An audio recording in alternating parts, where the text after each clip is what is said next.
So hello, how is it going for you in these still weird times we are living in?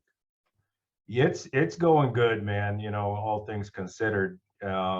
We just kind of started rehearsing like a week ago, and it's tough in the beginning, especially I haven't played drums at all since April of last year. So it's been a year that I didn't even, play drums at all. So it's it's definitely kind of a steep hill to kind of crawl up initially when you start. But yeah, things are going good, all things considered, of course, we all know we had COVID that kind of hampered all our lives for 2 years, and now we have this the whole fucking Ukraine situation, which is bonkers.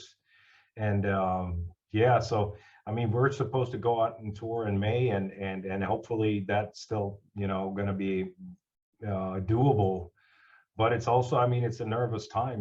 We don't know how much European and NATO allies in Europe are going to kind of get involved with this, and so it's still also COVID rules.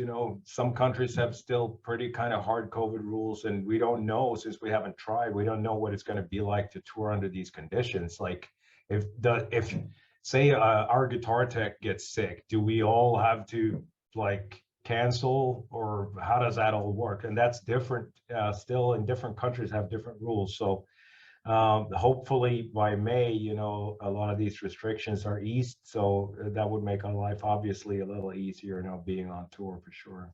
At least in Finland, it looks way better now. Like overall, the cases are going down, and they say that it should be sort of okay-ish by May. So I guess hopefully that is the same in all countries. You never know, Yeah. but I hope so. Yeah, fingers crossed, man. So obviously, now that you mentioned that you have started rehearsing, we all obviously know what you had, the issues with your skin in your fingers, and you had that, I don't know, what is it pronounced, eczema? I don't know if I pronounce it correctly. So Yeah. how are you coping with it at the moment?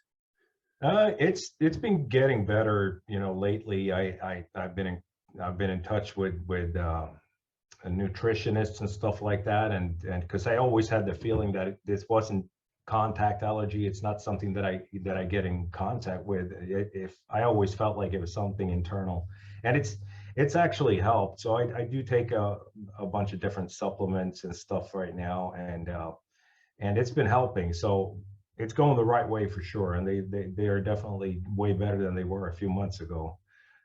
So yeah, that's also, I mean, that's obviously one of the things that kept me from playing since we recorded the album, was that even for the album, I had to tape like all the fingers up and thumbs and everything, and put like gloves on both hands, and my fingers would always be like cracked everywhere, so it was really painful, to play. So that obviously that kind of takes away a little bit of the joy of sitting at the kit, So A little bit.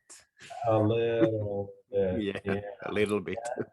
Yeah, so that really kind of takes the whole oomph out of that. So but actually it's been going good now, and I still have to tape my thumbs and my index fingers and use gloves, but it's not painful anymore, and it's not cracked. My fingers, they look like shit. You can't even see it on this, but they're not all cracked up like they used to be. So it's definitely going the right way, man.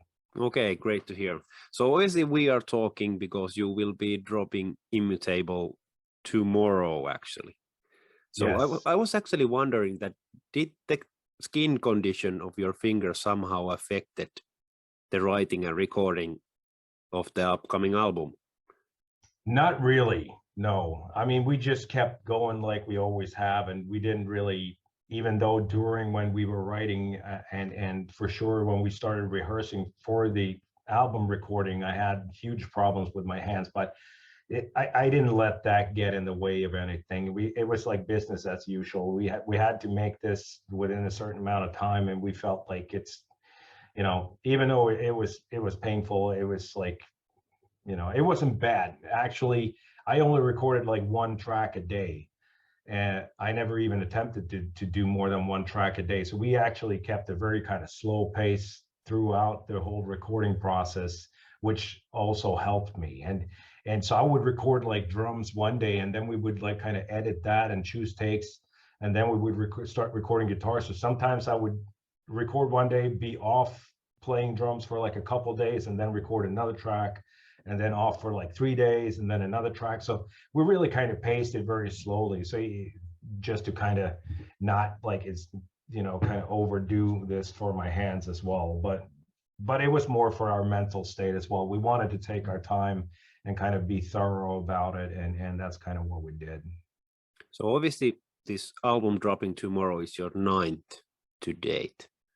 And obviously you have already set the bar quite high with previous albums. So is it become like more and more challenging to sort of write the kind of material that sort of satisfies yourself? Yeah, I think so. I mean, to a certain degree, I think that's one of the reasons also why you saw like earlier on, we had like an album every 3 years, and then it was like 4 years, and then 5 years, and now 6 years. And I think that's partly due to that. You know, you tend to, you don't want to redo something you already did. And that even comes down to like every riff in every song.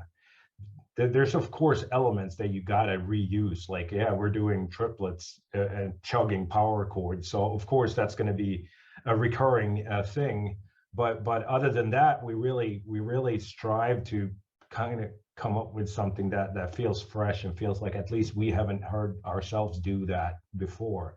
So and of course with time, you know, with age as well, it's not only about spending the time to find those grips and those riffs and those ideas. It's also a matter, I mean, we're 50 years old now, so I think with age, and there's something to be said about maturity too, and you tend to care more about each song and to make like everything come together and gel and become this like harmonious kind of piece. At least you try with every track, and I think we spend more time on that just from that kind of standpoint too, that we really care about each track, and we have a more mature way of writing for the track, you know. So you have said that you pretty much enjoy every track on the album, and obviously because of this goddamn COVID time, we haven't been able to witness a lot of shows, and you have of course obviously been also off the road. So do you feel that this COVID time was in the end a sort of a blessing for you? I wouldn't say a blessing, but I will say this. I will say that we were very fortunate compared to a lot of bands as far as the whole timing thing. I mean, we had just finished like 3.5 years of touring for Violent Sleep of Reason, and so our finances were pretty solid, because that's another thing that you have in the back of your mind. And a lot, Yep. We know so many bands that you know folded just because they were just about to start like a tour cycle or something like that, or just had an album out, and then everything is just like nothing. Yep. So we were very fortunate actually, and even though it did slow us down for a bit, you know, during the biggest scare, me and Dick, we worked together on a lot of the songs for the album, and we for like 4 or 5 months we didn't even see each other. So that at that point I was still going to the studio and we slowly kind of worked on stuff, and we would send in files back and forth and stuff like that. So it wasn't like it came to a complete stop, but it definitely took down the speed and the progress of the writing process for sure. But like I said, we've been very fortunate with this. First of all, that none of us got really sick with it. At this point, few of us, or maybe all of us at this point, have had COVID, and Jens had it fairly recently. But obviously, with the vaccinations and stuff, it wasn't worse than a regular cold, really. So we've been fortunate in many ways when it comes to all this. Yeah, I'll say that. So as you said, you have sort of like had a longer and longer gap between the albums. So is it always when you start making a new one, does that sort of starting point creative wise getting harder? So to sort of see where you could sort of start with the next journey, so to say. Yeah, maybe that you're onto something there. I never really considered that, but I think maybe there's a little bit of a truth in that too. That we maybe we're the kind of people that if there was no financial or time constraints, we would just wait and wait and wait till we feel extremely inspired. But at some point, you know, you have to just kind of start. You have to like, okay, let's just start. We got to start at some point, right? And I think maybe, like you said, I think the threshold for us to kind of reach that part where we feel like, okay, let's start. Let's do it. Let's get going. And then maybe we are, you know, with age and stuff, we kind of push that and maybe also something to be said about like the band's financial situation. The younger we were, the less money we had as far as like the company and the band, and you was really like hammer it out or we're gonna be broke in 2 months. You had to like, but that also meant that it was always very stressful for us, you know, to record albums and we always kind of kept to deadlines, and this time we didn't. We were supposed to deliver the master by July 1st, and I think we delivered it in like mid-October or something. So we definitely took a lot of time with the mixing and that whole process as well, you know. So has it always been a sort of difficult thing for you to sort of say that now this song is done, or are you like the kind of guy who likes to overanalyze things like to the very end, or how does the process work? Yeah, I think we're kind of all a little bit the same when it comes to that. We do scrutinize our own work a lot, and basically for a lot of songs, they're not done until we go into the studio and you actually, it's like at that point, obviously they have to be done. And whatever, you know, if you haven't sorted it at this point, you know, it's not going to get sorted. So I definitely think that that's another thing too. I think the older we get, the more we do write for the song and the more we care about each track, the more we scrutinize it and the more it's like never really done until, you know, you're right up on like when you have to go in and record. Up until that point, everything is kind of subject to change. So yeah, you're right about that. That's kind of how it works. So you have like the upcoming album is very tight as an album itself. So I feel that every track sort of has its purpose on the record. So do you end up like having huge fights when you are sort of deciding the track listing in the end of the album, or do you all sort of agree that this is sort of the line the album should go? Yeah, no, I mean, that's another thing with our band. We really never have a reason to fight. You know, we're pretty much, you know, at this point, having been together for such a long time, and even, you know, the new kid has been with us for 18 years, you know. So and that would be Dick Löfgren, the bass player. And we really never, first of all, we're not the type of people that like to get into heated arguments.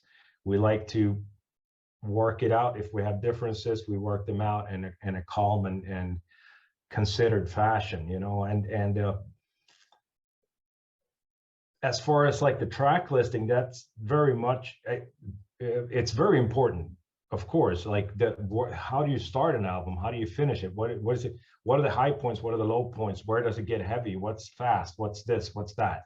So we do pay a lot of attention to that, and it's something that we discussed this time maybe longer than any time before. And it was a separate like WhatsApp chat that was just like order of tracks on the album. And I think we probably had that going for 6, 8, 10 months from when we kind of knew which songs we were gonna be using for the album. Even though some of them were not finished, we knew that we definitely want this one on there. We just kind of got to tie the bag up on that one, so to speak. But then it was definitely a lot of like how to start. Where are we going to? Like, what are we trying to like what kind of room are we trying to put the listener in, especially initially when you start an album.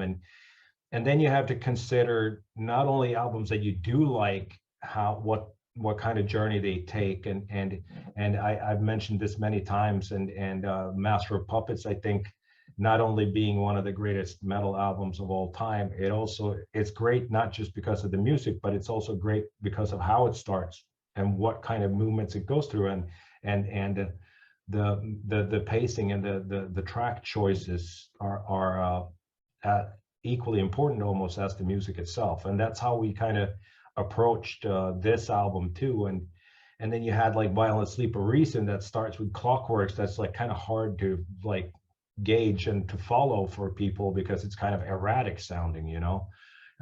We wanted something that was almost the opposite of that, and something that like just kind of builds and builds and builds. And so it was, from an early stage, it was natural for us to start with Broken Cog. We all kind of liked the idea of that, just because it puts the listener in like a weird room where it's like, once that track is over, you're like, what the hell am I supposed to, like, I wonder where this is going, you know, after that kind of track. So and that's of course highly deliberate, and then each track has its purpose, and that's also why we let them all remain in there. I mean, it's the longest album we've ever released at like 67 minutes or something, and with the album that's that long, and us being kind of old school about how we like to write a whole album, and it's something that's meant to be listened to from start to finish, we had to be really thorough about the placements of stuff, and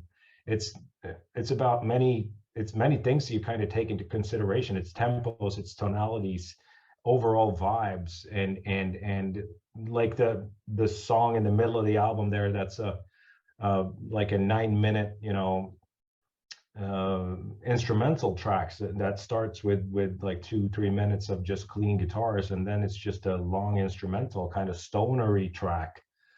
That's also very purposefully used there to kind of wash out the ears of the listener, and kind of take it, just kind of puts you on a plateau, and then after that you can do pretty much anything you want again. So yeah, there's all sorts of thoughts and kind of work that goes into that part of that aspect of things too, for sure. Yeah. So do you know, when you write a song, that this song sort of should be an opener for the album, or this song should be the last one on the album, closing it? Sometimes you have a very strong feeling like that, but I don't think that we knew immediately that we wanted to have Broken Cog as the first one for this album, for examples. This is a track that is not new to us. We tried to do it for Coloss, we tried to do it for Violent Sleep, but it just fell through. It never it was just like, it either like sounded too weird, like when I was trying to play. It's kind of difficult to play, harder than you might think, because as a drummer you're just waiting, like ga da da da ga ga ga, and to do that to a click track. So the first time I attempted it for Coloss, it just sounded like shit when I played it. We didn't really realize it until you hear it played back, you know, just recorded. It's like, this sounds insane. And of course we could have edited it and make it sound perfect, but it didn't feel right that time. And then for Violent Sleep, we tried to record it again, but we had so much else to think about, and we had only a certain amount of time, and it was just like, we just kind of skipped it at the end of the day, and it was like not a big deal. But we always loved it, and we definitely gave it more of a focus this time as far as rehearsing it and stuff, and kind of for me to kind of getting used to playing it, you know, to a click track, and it worked out way better this time, and we're stoked that happened. But we weren't sure we were going to use it, you know, as the first track. But once we kind of started really thinking about like where the pacing of the tracks and everything, is like, yeah, let's not start like too metal or too like, you know, hungry. You know, we wanted to start with something that builds. So So we kind of came to that conclusion pretty early on to use it as the first one. Yeah. So do you have like a lot of those sort of tracks that you have sort of put aside, that they are sort of almost finished, but not in a sense that you are sort of satisfied with them? I know me and Dick, we have like not many. For us, it's basically, I think it's one like leftover track from Violent Sleep, and one track that we wrote for this one, which was the first track we started writing for Immutable, it's probably the track that we put the most time into, and it went through so many changes and so many. It was like a project in Cubase that was like 3 hours long of just different riffs and different ideas, and we were never able to like make it into what we wanted it to be. So, and that, I think that one's forever scrapped at this point. It's almost like when you work too much on something, at some point it almost gets poisoned. That track is like, no, we're not even going back there. Just leave it, you know.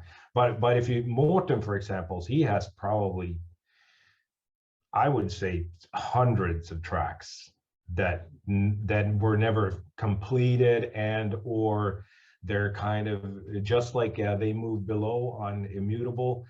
They're like 1 foot in stoner and 1 foot in metal, and that's kind of a fine balancing act for a band like us. Like we don't want to put on our high on fire shoes, you know. We don't want to be completely that. So we still got to kind of feel it out, and we all do like that kind of stoner revive that Morten has always kind of, you know, introduced with every album. You know, he always had ideas that were kind of a little more in that vein, and we kind of always did use a little bit of that on each album. But it's like a fine line, as I said. So he writes a lot, and it's not necessarily that he doesn't sit down and think, I'm going to write for Meshuggah now. He doesn't always do that. I mean, of course, in the last 2 years, that's definitely been the intent. You know, when he's been sitting down, he's obviously trying to, you know, work towards the album. But in his off time, or when he just records stuff, he's very prolific when it comes to that. He writes a lot, and some of it is more like rock, like even like, you know, stuff that sounds more like something from the 70s and something like that. And sometimes it's full on stoner, like really like super sludgy stoner tracks, and then some of it is more like tailored towards what we do, you know, in Meshuggah. So he does have a lot of leftovers, but the rest of us maybe not so much. So obviously on the album you once again go quite heavy with the drumming. So, and obviously you are not like in your 20s anymore. So does it actually become like harder and harder with each album? And do you have to sort of like start to think more that when you are actually banging these songs live in front of an audience, that you are actually capable of doing all the stuff? Yeah, you definitely feel it. There's no doubt. I definitely am not the drummer I was when I was 30, and I'm not physically as capable as I was when I was 30 years old. But you can still, like, as I said, now we had like a year since I played drums. So obviously the first few times you rehearse, it's like, oh, you're like 2 songs into it, you're like, oh, my heart. Like you feel it, you know. But it's still surprising, like, how fast you kind of get back into it. And I'm already starting to feel a lot better, like, and you know, another month of rehearsal, I think I'll feel pretty solid. But you do think about things, you know, as far as ergonomics and stuff like that. And over the last like 10, 12, 13 years, that's something I've been doing with the drum kit too, to kind of make sure that I'm not like reaching too high or too far back, or that it's something that is going to mess with me, you know, because I already did have shoulder impingement in both shoulders, like back in 2005 and 6. And I don't want to get back to that again. So it comes down to ergonomics as well. And you try to place everything, you know, around you as far as the kit goes. You try to kind of, you know, make it so you don't have to use extra effort just to kind of reach that symbol or hit that thing or hit that thing. So you do think about those kind of things as well. Obviously, you know, it's not only a matter of your physical ability, you know, to perform a live set. It's about the little things as well, you know. So before we wrap things up, I want to ask you a bit about the summer, since you will be playing one show in Finland at Metal Capital Festival. Yes. So do you plan on adding a lot of new stuff to the set list, and what can the fans actually expect from the show in Finland from you? Yeah, when we started discussing the live set and people were kind of throwing their songs in there, you know, which ones we should do and whatever, we were first, the idea was to play 3 of the new tracks, but we actually added another one. So we're going to be playing 4 tracks from the new album, and it's kind of a good mix of different vibes from off of the album. So I think it will be good, and it's always fun, you know, when you can change up the set more drastically, you know, than you have in a few years, because obviously once we started touring for Violent Sleep, we didn't really change the set list that much. It was like one song out and another song in kind of after a year, but you kind of stick more to the same. So this feels like actually kind of interesting because it's definitely a very new set in a lot of ways. But obviously, you know, there's some tracks that we, whether we want to or not, we can't exclude them. You know, there's some songs that you kind of have to do, and which is good, because that means that people care about you as a band and they care about, you know, those songs. But sometimes, you know, I will say it's not every night that I'm super excited about playing Bleed, for example. It's like, oh, here we go. But here we go again. yeah, but I mean, I do appreciate it at the same time, and if you're lucky enough to have your own Rain and Blood, if you will, you know, you should be happy about that. So it's all good, you know, at the end of the day. So hey, Tomas, thanks a lot for taking the time to chat with me today, and all the best for the release of the upcoming album as well as for the future. Anything you want to say as last words to all the Meshuggah fans? Oh, yeah, well, not so much to the Meshuggah fans, but our Finnish people and Finnish fans. Actually, I was going to tell you this, but one of the guys that helped me like try to figure out what's going on with my hands was actually Kai Hahto. Oh, yeah, and he lives in my hometown, so and he's my friend. Yeah, so he called me up and like, hey, you should think about this and this and this, and of course some of those things I'd already heard, but he gave me some pointers that were definitely worth looking into, and it has helped me since I talked to him. So he's not only an awesome drummer, but yeah, I love that guy. Hey, thanks a lot for the chat, and I will actually say something to Kai, since he's a very good friend of mine, and we actually both live in Vaasa. So oh, okay, gotcha. Yeah, gotcha. yeah.